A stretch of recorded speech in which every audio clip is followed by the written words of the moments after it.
Hi, I'm Justin from Marksville Homes and Rentals. This is how you check for drain clogs and how to use a sewer machine if necessary.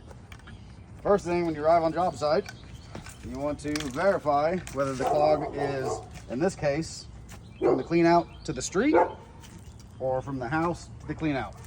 Simple way to tell, remove the clean out cap. If you look in there, you're going to see that it's full, which means we're clogged not only from the house to here, but from here to the street. The first thing you want to do is try to blow ball it out. Cameras won't do any good because you can't see anything. If a blow ball doesn't get it, then you need to use a sewer machine. All right, this is our arguably the best sewer machine we have. It's the Spartan 300. Really simple to use. You can mess it up, but it's a lot harder to mess up than you think. Simple functions of this machine.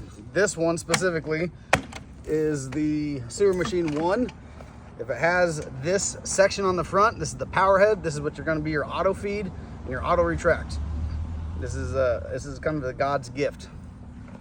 This right here is a 2.5 to 3 inch pipe cutter head. It does work in 4, not as effective. These two knobs here are your cable size. You'll never mess with them. This right here is your cable lock. This is how you engage auto feed. If you loosen it, righty tighty, lefty loosey. If you loosen it, you are now manual feed. You can pull this out, and it's all nothing but man horsepower right there. You lock it down all the way. It engages the spindles, and now you have auto feed. I'll show you that in a second. This lever up front, you've got reverse, you've got neutral, and then you got forward. Common sense. If you're going towards the sewer or towards the house to clear it, forward. If you want to bring it home, reverse. If you want to manually feed it or set it in a section because you're trying to eat through something, put it in neutral and let it ride. Once again, if it's in neutral, you need to have the lock off or else it's going to keep feeding. Always use the sewer machine in forward mode only. Not to be confused with this, but the motor, there's a switch on the back. Some of them have it, some of them don't. This one, F for forward, up. Neutral's in the middle, reverse. Neutral and reverse is only to unbound the machine. You'll know when it's bounded because you'll either be A, can't go any farther, B, you'll be wrapped up in the cable. Don't freak out. Always in forward. And that's retracting and sending the cutter head down the pipe. Pretty simple operation for this machine. Make sure that you are in a GFI, technically, receptacle. If not, it's got built-in GFI. This is your air switch. Make sure it's hooked up. If it's not hooked up, it doesn't run off of Wi-Fi. Simple enough. With the cable locked down, you will see it. I'll put it in reverse first. The air switch, you just step on it. Sometimes they like to stay. In the event that it does, you have to pick it up and kind of mush it, and it'll unactivate itself.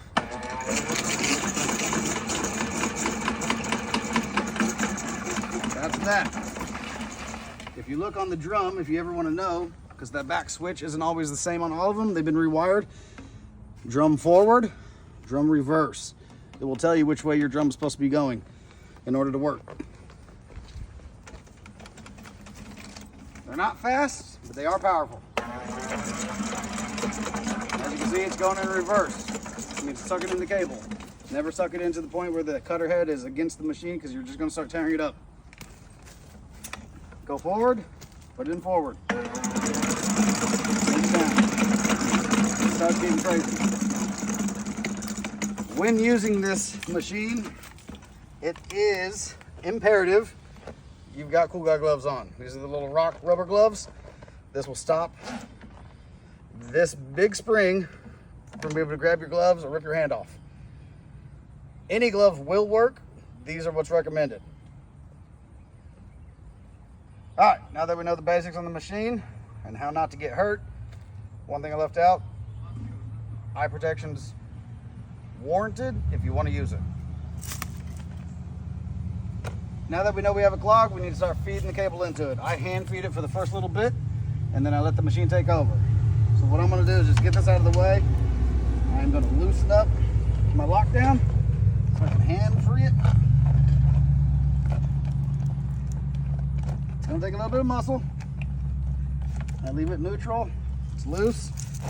I'm using this cutter head. There's several different ones. This will grab anything that's in there, hopefully. And I give myself some cable. The goal here is to get it started and get it in. Make sure you go the right way. You'll know when you're going towards the house or away from the house.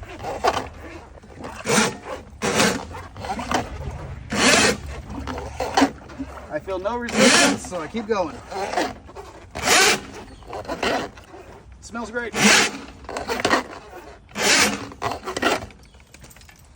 Even though I still don't really have that much resistance, I'm in there enough where it's safe to handle this by yourself. You're gonna lock down your cable so you can let the power head do its job.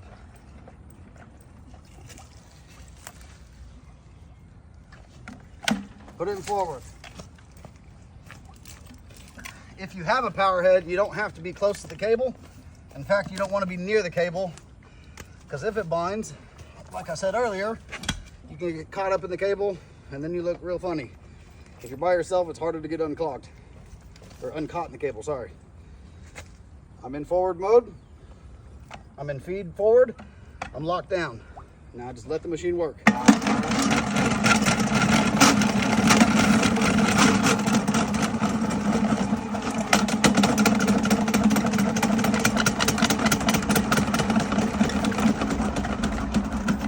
This machine specifically has 25-foot cables on it, and they got little knuckles in them. When you hit a knuckle and you notice the cable's not moving any, you're gonna have to loosen this up and pull past that knuckle. Sometimes it feeds it, other times it won't. Once you get past this knuckle, which is right here, that's what it doesn't like to power feed through. Once you get past that, put it back and forward, lock down the cable, and count your knuckles, because that's your only identifier as to where you are in that line. Lock down and send it.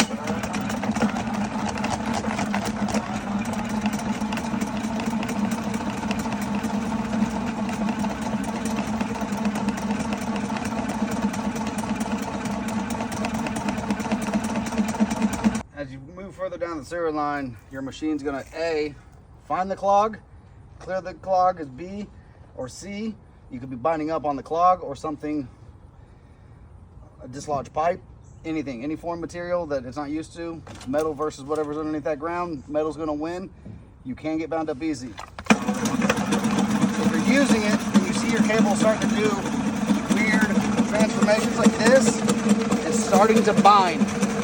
This is what you want to watch out for. This is why you use gloves. And this is the point where you can actually get wound up into a cable. Slowly try to feed through it. Listen to the machine. It's telling me that something is wrong. So I'm just slowly trying to push through the clog or whatever's slowing me down.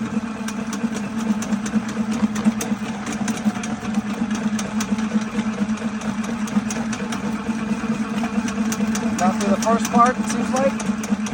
I'm bubbling. Look for bubbles.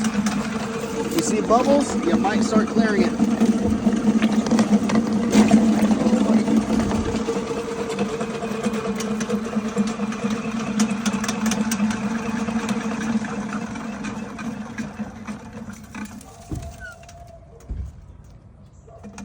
All right, you ever get to the point where you're not sure if your machine is actually bringing it back or pushing out by itself, okay, auto feed? You know your cable's on the right size, 1/2-inch cable 0.55. You're locked down, you're in forward or reverse mode, doesn't matter. In this case, I'll be in forward. You're gonna look for a set of bearings. There's bearings in here, your tie down. There's a bearing here. And the same exact bearing that's right here is over on this side. And you can watch them, they shift directions. Forward, neutral, reverse. Neutral being center, doesn't do anything. It's in forward. I can see this bearing's good, this bearing's good, they're spinning. When I run it and you come over here, you'll see a non-spinning bearing right there. Not moving. Slow down the machine. You can take a look at it. You can take your lock off. That should lift that up. And you can actually see the top of the bearing is gone. It has officially broke itself. This is just normal wear and tear. It's going to happen over the years. At that point comes manual labor. Pull the cable, send the cable. You can still run it because it's still going to be cutting and spinning the cable itself, but it's all manual labor from here on out. You got to pull the cable and shove it. Be very, very much more cautious now because now it can bind up without you even knowing it, and before you know it, you'll be tied up in a cable.